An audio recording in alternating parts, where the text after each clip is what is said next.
तो आप सभी को बता दूं जैसे कि पवन सिंह को इलेक्शन में नहीं लड़ने दिया जा रहा है, फिर इलेक्शन से इनको निकाल दिया, इनको टिकट दे करके भी इनको निकाल दिया गया और इस बार जो है पवन सिंह इलेक्शन फिर नहीं लड़ेंगे।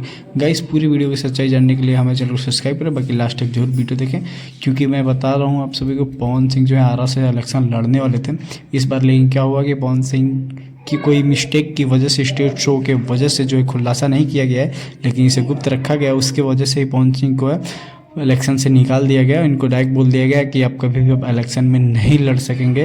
और बाकी मैं बता दूं मनोज तिवारी भी हैं इस इलेक्शन में, मनोज तिवारी पवन सिंह का काफ़ी ज़्यादा सपोर्ट कर रहे हैं, लेकिन पवन सिंह डायरेक्ट बोल दे कि नहीं अब हम कभी भी इलेक्शन नहीं लड़ेंगे।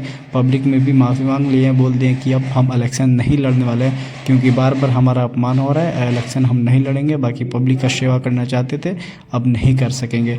तो पवन सिंह का ऐसे ही वीडियो और भी देखने के लिए हमारे चैनल को सब्सक्राइब कीजिए क्योंकि ऐसे भोजपुरी से रिलेटेड आप लोगों को यहाँ पे खबरें मिलती रहती हैं।